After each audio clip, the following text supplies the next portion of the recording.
Hello viewers, সবাই কেমন আছেন? আপনারা যদি চ্যানেলে নতুন হয়ে থাকেন চ্যানেলটি অবশ্যই সাবস্ক্রাইব করে দেবেন। আজকে কিন্তু খুবই গুরুত্বপূর্ণ একটি বিষয় নিয়ে আপনাদের সাথে আলোচনা করব। সেটি হচ্ছে প্রেগনেন্ট হওয়ার জন্য ওভুলেশন টেস্ট কিট কীভাবে ব্যবহার করতে হয়।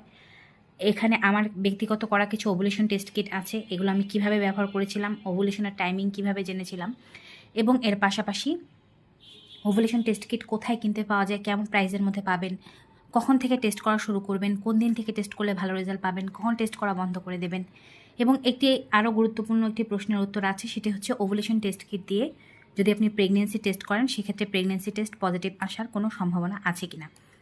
তো আমি আগে আমার ওভুলেশন টেস্ট কিটগুলো দেখিয়ে নিই এবং কিভাবে গ্র্যাজুয়ালি এটার মধ্যে রেজাল্ট দেখা যায় সেটি আপনাদেরকে দেখিয়ে নিই। তারপরে ওভুলেশন টেস্ট কিট কোথায় পাবেন, কিভাবে ব্যবহার করতে হয়, কখন কখন থেকে ব্যবহার শুরু করতে হবে তা আপনাদেরকে জানিয়ে দেব। সরি, আমার গলা একটু প্রবলেম আছে, সেটাকে একটু ক্ষমা সুন্দর দৃষ্টিতে দেখবেন। তো এইদিকে আমি আপনাদেরকে বলছি যে আমার মাসিক সাইকেল মোটামুটি 28 থেকে 30 দিনের। আর আমি ওভুলেশন টেস্ট কিট ব্যবহার করা শুরু করেছিলাম ওভুলেশনের আমার মাসিকের 12 নম্বর দিন থেকে। যেহেতু আমি 12 নম্বর দিনে প্রথম ওভুলেশন টেস্ট করেছি, এখানে কিন্তু আমি ডে 12 লিখে রেখেছি।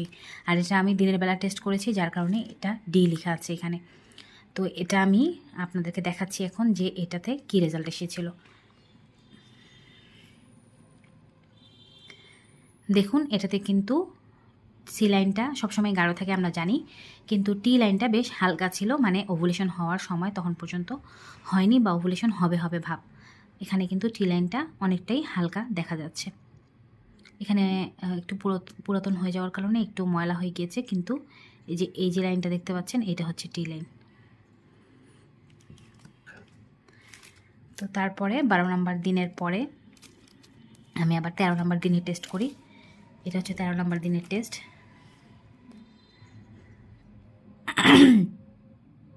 তো 13 নম্বর দিনের টেস্টটা কিন্তু আপনারা দেখতে পাচ্ছেন যে 12 নম্বর দিনের চেয়ে অনেকটাই বেশি ডিপ এসেছে।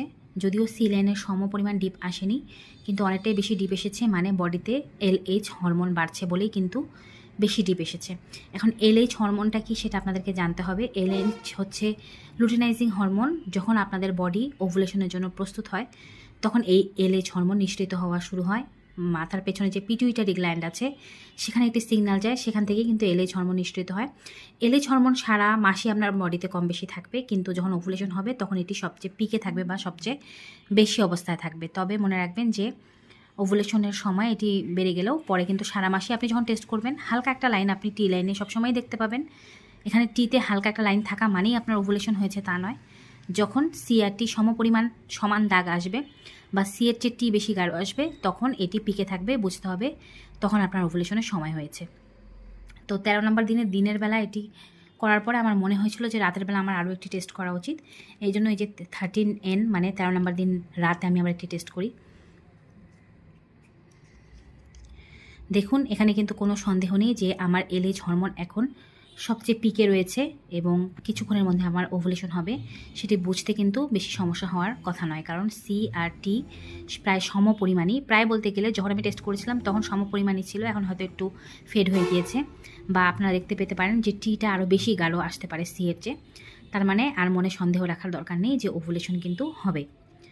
তো এটা হচ্ছে 13 নম্বর রাতের টেস্ট। তারপরে আমি আবার শিওর হওয়ার জন্য 14 নম্বর দিনেও একটা টেস্ট করেছিলাম, যে দেখি এখন বেশি পজিটিভ আসে নাকি হরমোন কমে যাচ্ছে। হরমোন কমে যাচ্ছে মানে ওভুলেশন কিন্তু হয়ে যাবে।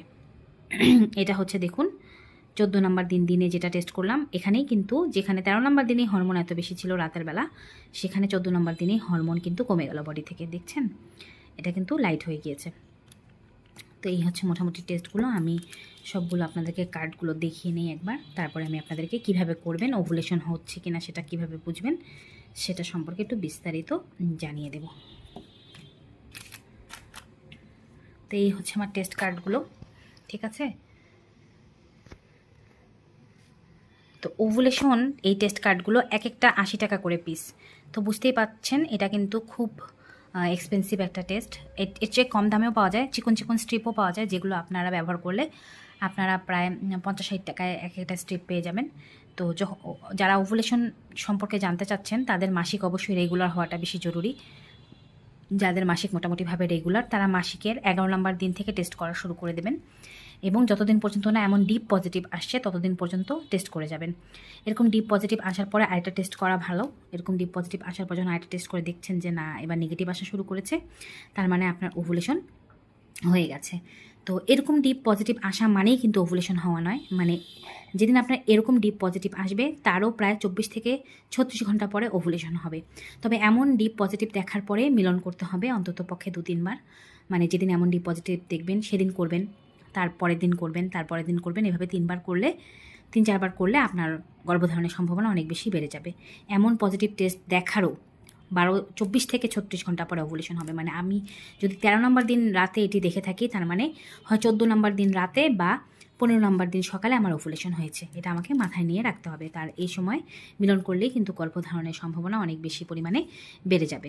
এখন ওভুলেশন টেস্ট কিট যাদের ইরেগুলার মাসিক, তারা মাসিকের 11 নম্বর দিন থেকে ততদিন পর্যন্ত টেস্ট করে যেতে হবে যতদিন পর্যন্ত না এমন গাঢ় দাগ আসছে। তারপর যখন আপনি বুঝে গেলেন আপনার ওভুলেশন হয়ে গিয়েছে, তারপর আপনি টেস্ট করা বন্ধ করে দিতে পারেন। এটি যদিও একটু এক্সপেন্সিভ, কিন্তু শিওরভাবে আপনার ওভুলেশন হচ্ছে কিনা তা জানার জন্য এটি খুব ভালো মাধ্যম।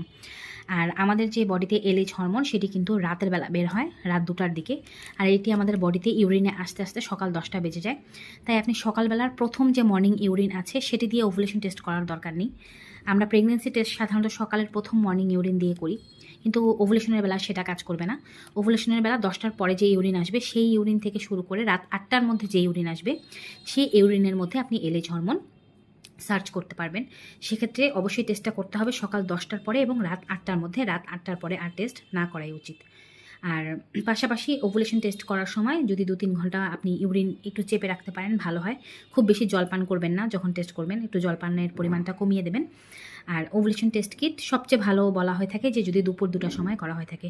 ধরুন সকালবেলা ঘুম থেকে ওঠার পরে আপনি ইউরিন পাস করলেন, সকালে নাস্তা পানি খেলেন, আরও একবার ইউরিন পাস করলেন, সমস্যা নেই, কিন্তু 2টার সময় আপনি টেস্ট করলে 2-1 ঘন্টা আগে থেকে ইউরিন অফ রাখার চেষ্টা করবেন। আর জলপান বেশি করবেন না, এতে করে আপনি সঠিক রেজাল্ট পাবেন। তবে আমার মতো যদি এতটা বেশি কাছাকাছি দাগ দেখতে পান, সেক্ষেত্রে কিন্তু আপনি আরও একটা টেস্ট করে দেখতে পারেন যে মোটামুটিভাবে আপনার রেজাল্টটা রাতের বেলা পজিটিভ আসছে কিনা।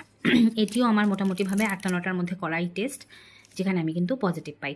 এখন শেষ প্রশ্নটার উত্তর দিচ্ছি, সেটা হচ্ছে ওভুলেশন টেস্ট কিট দিয়ে প্রেগনেন্সি টেস্ট করলে পজিটিভ আসে কিনা। এটা একটা কার্ড, যেখানে মনে করুন আমি ওভুলেশন টেস্ট কিট দিয়ে কিন্তু প্রেগনেন্সি টেস্ট করেছিলাম মাসিক মিস হওয়ার প্রায় 2-3 দিন আগেই। সেখানে কিন্তু আমি মোটামুটিভাবে একটা গাঢ় দাগ দেখতে পাই। এত গাঢ় দাগ কিন্তু আসার কথা না, কারণ এই সময় এলএইচ হরমোন বডিতে থাকলেও খুব কমে যাওয়ার কথা, এত গাঢ় দাগ আসার কথা না। যেহেতু এতটা বেশি গাঢ় দাগ এসেছে, তার মানে এটি কিন্তু যেটা প্রেগনেন্সি হরমোন সেটিকে ডিটেক্ট করেছে, যার কারণে কিন্তু এতটা বেশি গাঢ় দাগ এসেছে। তো আমরা মোটামুটি মেনে চলতে পারি যে ওভুলেশন টেস্ট কিট প্রেগনেন্সি হরমোনকে ডিটেক্ট করতে পারে। তো ভিউয়ার্স, আজকের এই ভিডিওটি আশা করছি আপনাদের কাছে উপকারী মনে হয়েছে। একটু লং হয়ে গিয়েছে, ভিডিওটি বেশি মাত্রায় সকলের সাথে শেয়ার করে দিন, তাহলে কিন্তু আপনারা সবাই এই যে প্রেগনেন্ট না হওয়ার যে কষ্ট, এটা থেকে মুক্তি পেতে পারবেন, দ্রুত প্রেগনেন্ট হতে পারবেন। এই ওভুলেশন টেস্ট কিটটার নাম হয়তো অনেকেই জানতে চাইতে পারেন, এটার নাম হচ্ছে ওভু টেস্ট। এটা আপনি পেয়ে যাবেন 80 টাকা করে পিস, আর আপনি যদি পুরো একটা বক্স কিনেন সেক্ষেত্রে 800 টাকায় পেয়ে যাবেন। আপনি এটা পুরো একটা বক্স মনে হয় 10 পিস থাকবে, আপনার একবারের জন্য বা 2 বারের জন্য এনাফ হয়ে যাবে। তো ভিউয়ার্স, আজকে এখানেই শেষ করছি। সবাই ভিডিওটি বেশি মাত্রায় শেয়ার করে দেবেন সবার মাঝে। Good bye and take care.